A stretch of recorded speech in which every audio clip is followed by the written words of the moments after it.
Hey guys, it's Wahima, but just call me Wah.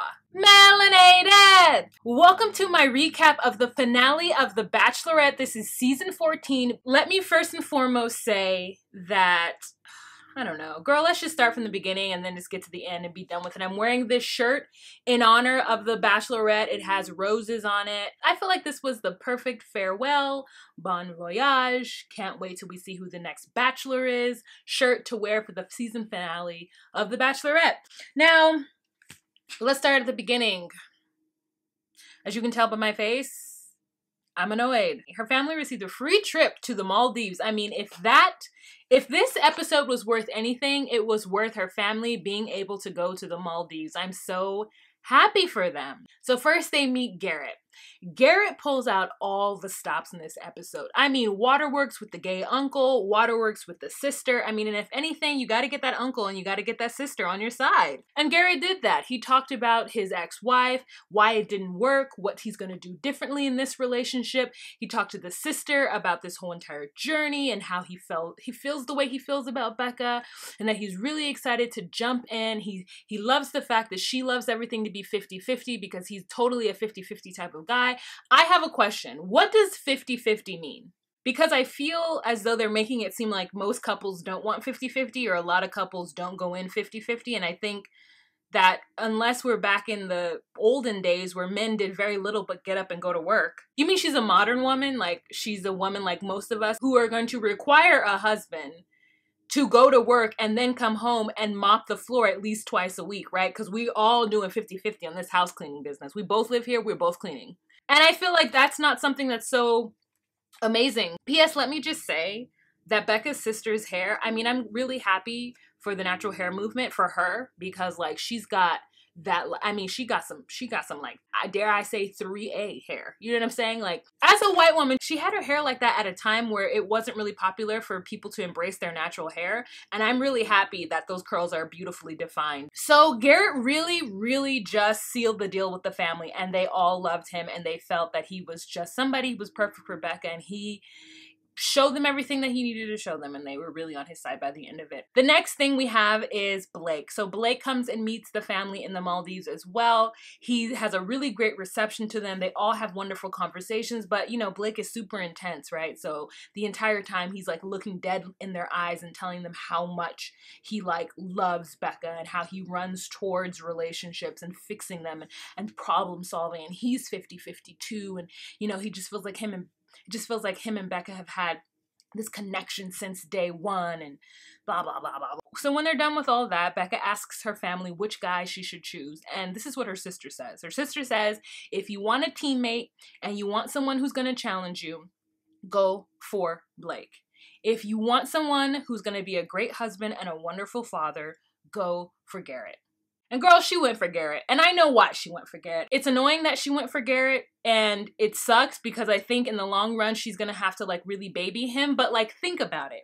When you're looking for a husband and you're looking for a guy who's husband material, really based on what your priorities are. If you're looking for someone who's gonna be a great dad, who's gonna be engaged with your kids and play with them at any moment at the drop of a dime, who's gonna like have a dog, take care of that dog, who's gonna keep your yard clean, who's gonna like help you around the house, who's like really like a nice soft guy, who doesn't really give his emotions that often, but kind of just pushes them down and doesn't deal with it and looks on the bright side of things, and that's why you would want Garrett. But if you want a guy who's gonna constantly audibly tell you how he's feeling, going to try to work everything out with conversation, isn't handy, isn't going to really help you clean, doesn't know how to cook, but is loyal and will talk to you. You'll be able to take him around your friends. He reads books. He's worldly. He'll be able to hold conversations with anyone, not just someone who's on his side of the aisle or believes similarly to him. Like, then you would pick Blake.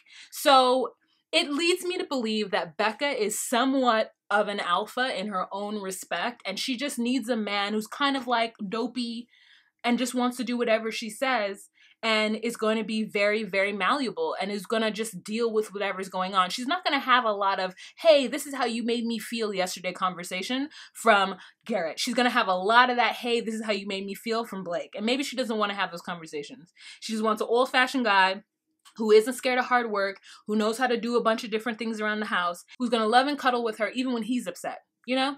And I get it. That's why she picked Garrett. But the way it was delivered was just so shady to poor Blake, because Blake was not expecting it. I wasn't expecting it. We knew Blake as the front runner from the very, very beginning, and it was so solid. But as she kind of let Garrett in, she started to realize that Garrett had some real attributes that she found to be very valuable that Blake didn't, and so it snuck up on her. It snuck up on her that she was gonna pick Garrett, and she just didn't know. She just didn't know what to tell Blake at the end of it. And she let him get all the way there and get to the point where he was going to propose. And I was just like, that sucks. I wish she would have let him go a lot earlier, but maybe producers told her that she needed to take it all the way through to fruition.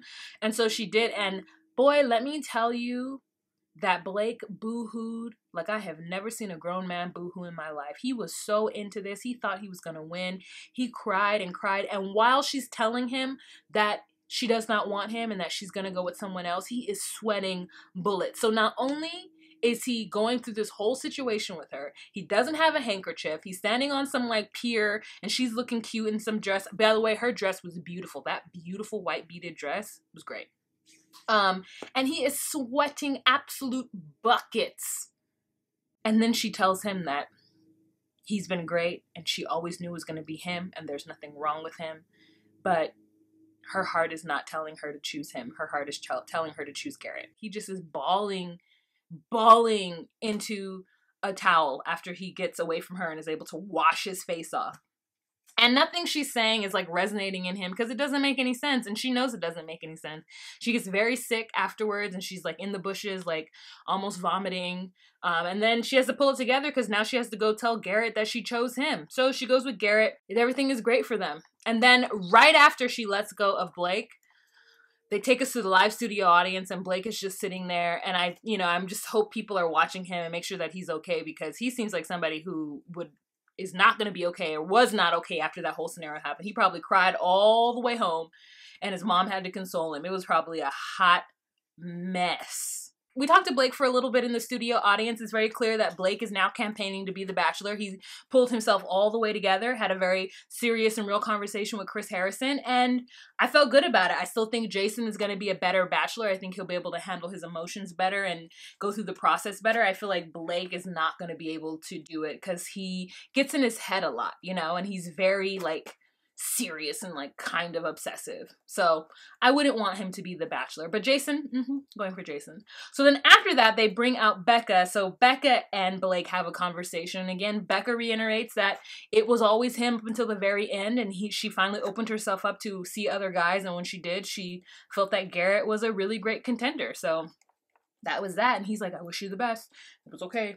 And then they bring out Garrett and Becca, and they're talking just about how much they've loved spending this time together, even though they can't go out and do anything because they've been like under quarantine and sequestered away for a while so that nobody would give out the ending of the season. But yeah, so they said they're just ready to get out in public and get to meet people and get to know people. They're excited for that. They did, though, spend a really long segment talking about his sexist and possibly racist likes on Instagram and him, just his rehearsed response about how he's growing. I hate it when like people are racist and then they have to say how they're growing and getting better. He got caught and only thing he could do is give like a very lawyered answer. I'm really sorry. I didn't know how much something like that could hurt people around me. I'm really sorry if things like that hurt people around me. And I didn't know, and I'm growing better and I'm getting better as a person. And then Becca's like, yeah, me too. We're both growing. And, I did have to have a real hard conversation with him about that subject matter just to see where his feelings really were. And, if he was aligned with that kind of thinking. And, it's a work in progress and we both are growing and we're becoming better people. And I'm like, what does that mean? Like, just be like, I'm sorry, my bad. I shouldn't have done that. Now that I understand what that meant and what it could mean to a lot of people, I apologize. I really did enjoy the fact that Constance Wu and the other dude came out to talk about Crazy Rich Asians because that movie comes out today and I'm so excited and I want to go see it so bad. I'm so happy to see diversity on television. I don't even care if it's any group of minority people. I just want to see something different than what we are normally seeing. And Crazy Rich Asians, as a movie that came out with a wide release in the US with an all-Asian cast speaking English, is like groundbreaking. It hasn't happened in years in years. I think the last movie that I saw that was like that was Joy Luck Club.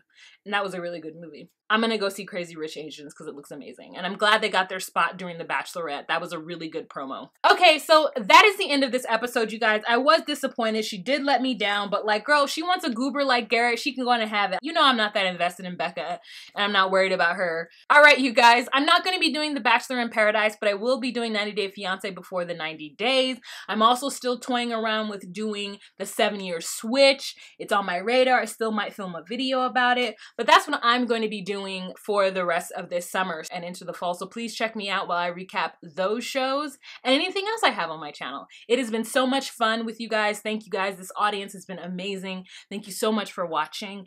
If you like what I do here on this channel and you would like to consider becoming a Patreon patron, please click the link down below. Remember to be you, be true, and find your place. Bye.